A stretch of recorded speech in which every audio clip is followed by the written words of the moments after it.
কি হৈছে আমাৰ গৰখনীয়া হৈছে, আমাৰ লববাৰী এলেকা ঘৰ চাপি গ'ল মাটি।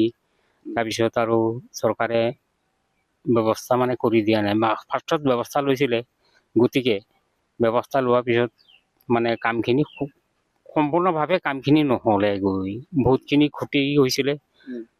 খৰচ কৰি চৰকাৰে এইখিনি গৰাখহনি ব্যৱস্থা কৰিব ধৰিছিলে, পাৰ্কো খুটা য'ত য'ত দিছিলে গোটেইখিনি এতিয়া গুচি গ'ল, তথাপিতো মানি লোৱা নাই।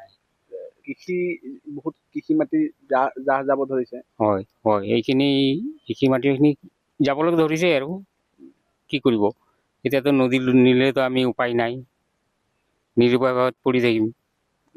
এতিয়া যদি চৰকাৰে যদি কিবা ব্যৱস্থা কৰি দিয়ে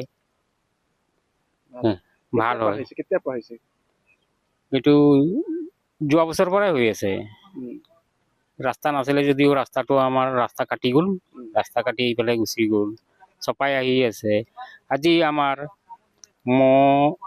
আজি আগততো এইটো নদী এলেকাই আছিলে, বৰ্তমান তেওঁলোকে ব্ৰহ্মপুত্ৰ নদীয়ে বচাই থৈ থকাৰ কাৰণে আগততো জাহাজখন লাগি যায় একদম পকা ৰাস্তাত, এতিয়া তেওঁলোকে বচাই দিয়াৰ কাৰণে মানুহৰ সৃষ্টিটো বেছি হৈছে আৰু মাটিখিনি পাইছে, খেতি পথাৰ কৰি চলি গৈ আছে। কি হৈছে আমাৰ গৰখনীয়া হৈছে, আমাৰ লববাৰী এলেকা ঘৰ চাপি গ'ল মাটি। তাৰপিছত আৰু চৰকাৰে ব্যৱস্থা মানে কৰি দিয়া নাই, ফাৰ্ষ্টত ব্যৱস্থা লৈছিলে, গতিকে ব্যৱস্থা লোৱাৰ পিছত মানে কামখিনি সম্পূৰ্ণভাৱে কামখিনি নহ'লে গৈ বহুতখিনি ক্ষতি হৈছিলে।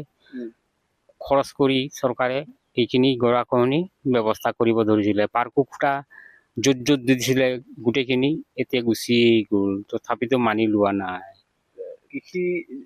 কৃষি মাটি জাহ যাব ধৰিছে। হয় হয়, এইখিনি কৃষি মাটিখিনি যাবলৈ ধৰিছে আৰু কি কৰিব, এতিয়াতো নদী নিলেতো আমি উপায় নাই, নিৰুপায়ত পৰি থাকিম। এতিয়া যদি চৰকাৰে যদি কিবা ব্যৱস্থা কৰি দিয়ে ভাল হয়। কেতিয়া পৰা হৈছে এইটো যোৱা বছৰ পৰাই হৈ আছে। ৰাস্তা নাছিলে যদিও ৰাস্তাটো আমাৰ ৰাস্তা কাটি গ'ল, ৰাস্তা কাটি পেলাই গুচি গ'ল, চপাই আহি আছে। আজি আমাৰ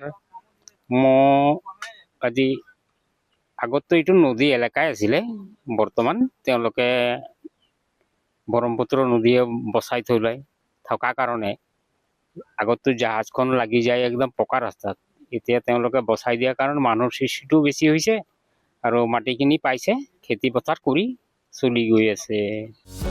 যিকোনো খবৰৰ বাবে যোগাযোগ কৰক আমাৰ এই নম্বৰত 9181 307 2221।